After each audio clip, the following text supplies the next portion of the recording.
ನಾಟಕ ಮಾಡುವಂಥ ವ್ಯಕ್ತಿಗಳಿಂದ ಸೊ ನಮಗೆ ನಾವು ಹೇಗೆ ಚೇಂಜ್ ಮಾಡ್ಕೊಬೇಕು. ಮೇಡಮ್ ಒಬ್ಬರು ಕೇಳಿದರು ನನಗೆ, so I think sir video ಮಾಡಿ ಇದ್ರ ಬಗ್ಗೆ ಅಂತ.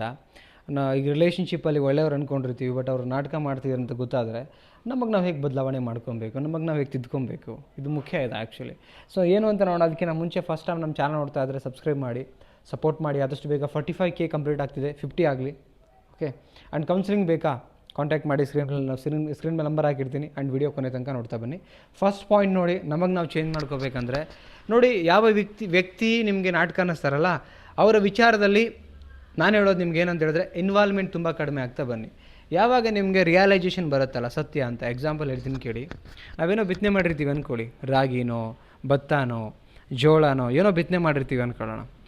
ಸೊ ಬಿತ್ತನೆ ಮಾಡಿದ ಮೇಲೆ ಯಾವಾಗ ಕಸ ಬೆಳೆದಿದೆ ಅಂತ ಗೊತ್ತಾಯ್ತಲ್ಲ, ಏನು ಮಾಡ್ತೀವಿ? ಕಸ ಬೆಳೆದಾಗ ಅದನ್ನ ತೆಗಿಬೇಕಂತ ಪ್ಲ್ಯಾನ್ ಮಾಡ್ತೀವಿ. ಹಾಗೆ ಒಂದು ರಿಲೇಷನ್ಶಿಪ್ಪಲ್ಲಿ ನಾಟಕ ಅಂತ ಗೊತ್ತಾದ ಮೇಲೆ ಇವರೇ ಸೊ ಒಂದು ಅದನ್ನು ತೆಗಿಬೇಕು, ಇಲ್ಲ ಅಲ್ಲಿಂದ ನಾವು ಆ ಕಡೆ ಇನ್ವಾಲ್ವ್ಮೆಂಟ್ ಜಾಸ್ತಿ ಕೊಡೋದನ್ನು ಏನು ಮಾಡಬೇಕು, ಕಡಿಮೆ ಮಾಡಬೇಕು. ತೆಗಿಬೇಕಂದ್ರೆ ಅವ್ರನ್ನ ಸಾಯಿಸ್ಬಿಡ್ಬೇಡಿ. ಆ್ಯಕ್ಚುಲಿ ನಾ ಹೇಳೋದು ಅಲ್ಲಿಂದ ನಾವು ಎಕ್ಸಿಟ್ ಆಗೋಣ. ಈಗ ಅವ್ರನ್ನ ಒಳ್ಳೆಯವ್ರು ಅಂದ್ಕೊಂಡ್ಬಿಟ್ಟು ತುಂಬ ಸಮಯ ಕೊಡ್ತಾ ಇದ್ದಲ್ವಾ, ಅದನ್ನು ಇನ್ವಾಲ್ವ್ಮೆಂಟ್ ಕಡಿಮೆ ಮಾಡೋಣ. ಇನ್ವಾಲ್ವ್ಮೆಂಟ್ ಕೊಡೋದೇ ಬೇಡ ನಾವು. ನಮ್ಮ ಇನ್ವಾಲ್ವ್ಮೆಂಟ್ ಎಲ್ಲಿಗೆ ಹೋಗಿ ಯಾವ ಕಡೆ ಇರಬೇಕು, ನೆಕ್ಸ್ಟು ಎಲ್ಲಿ ಕೊಡಬೇಕು, ಹೆಂಗಿರಬೇಕು, ಬುದ್ಧಿ ಇದೆ ತಾನೇ ನಮಗೆಲ್ಲ, ಅದ್ರ ಕಡೆ ಥಿಂಕ್ ಮಾಡೋಣ. ನಾನು ಹೇಳೋದು ಇಲ್ಲಿ ತನಕ ಅವರೇ ಸರ್ವಸ್ವ ಅಂದ್ಕೊಂಡು ಅವರೊಟ್ಟಿಗೆ ಇನ್ವಾಲ್ವ್ಮೆಂಟ್ ಕೊಡ್ತಾ ಇದ್ವಿ ಎಲ್ಲದಕ್ಕೂ. 24/7 ಎಲ್ಲ ವಿಚಾರದಲ್ಲೂ ಅವ್ರ ಬಗ್ಗೆ ಇನ್ವಾಲ್ವ್ಮೆಂಟ್ ಮಾಡ್ತೀವಿ, ಬೇಡ. ನೆಕ್ಸ್ಟ್ ಪಾಯಿಂಟ್ ನಾನು ಹೇಳೋದು, ಸ್ಲೋಲಿ ಇಗ್ನೋರ್ ಮಾಡ್ತಾ ಬನ್ನಿ. ನೀವು ಇಗ್ನೋರ್ ಮಾಡ್ತಿರೋದು ಗೊತ್ತಾಗಬಾರ್ದು. ಲೈಕ್ ಬ್ಯುಸಿ ತೋರಿಸ್ಕೊಳ್ಳಿ, ಚೆನ್ನಾಗೇ ಮಾತಾಡಿ. ನಾಟಕ ಮಾಡೋ ವ್ಯಕ್ತಿಗಳೊಟ್ಟಿಗೆ ನೀವು ನಾಟಕ ಮಾಡಬೇಕು. ಬದುಕೋಕ್ಕಾಗಲ್ಲ ಇಲ್ಲ ಅಂದರೆ, ಬದುಕೋಕ್ಕೂ ಬಿಡಲ್ಲ ಜನ. ಹಾಗಿದ್ದಾರೆ. ನಾನು ಮಾತ್ರ ಬದುಕಬೇಕನ್ನೋ ಸ್ವಾರ್ಥದಲ್ಲಿ ಇರೋವಂಥ ಜನ ಇದ್ದಾರೆ ಇವತ್ತು. ಅಂದ್ರ ಮೇಲೆ ನೀವು ಇಗ್ನೋರ್ ಮಾಡಿ. ನೀವು ಇಗ್ನೋರ್ ಮಾಡ್ತಿದ್ದೀರಾ ಅಂತ ಅವ್ರಿಗೆ ಗೊತ್ತಾಗಬಾರ್ದು. ನಾನು ಹೇಳ್ತಾ ಇರೋದು ನಾಟಕ ಮಾಡೋ ಜನಗಳಿದ್ದಾಗ. ನಾಟಕ ಮಾಡೋಟ್ಟಿಗೆ ನಾನು ಸೀರಿಯಸ್ ಆಗಿ ನಾನು ಎಮೋಷನ್ನೇ ಇರ್ತೀನಿ ಅಂತ ಹೇಳಿದ್ರೆ ನೀವು ಕಣ್ಣೀರಾಗ್ತೀರಿ. ಡಿಸೈಡ್ ನೀವು ಮಾಡ್ಕೊಳ್ಳಿ. Okay. Second point. Third point, ವಾದ ಮಾಡಬೇಡಿ, ಬುದ್ಧಿವಂತಿಕೆನ ಉಪಯೋಗಿಸಿ. ನಾಟಕ ಮಾಡೋ ವ್ಯಕ್ತಿಗಳ ಹತ್ರ ವಾದ ಮಾಡ್ತಾ ಕೂತ್ಕೊಳ್ಳೋದ್ರಲ್ಲಿ ಸಮಯ ನಮ್ಮದೇ ವೇಸ್ಟ್ ಆಗುತ್ತೆ, ಎನರ್ಜಿ ನಮ್ಮದೇ ವೇಸ್ಟ್ ಆಗುತ್ತೆ.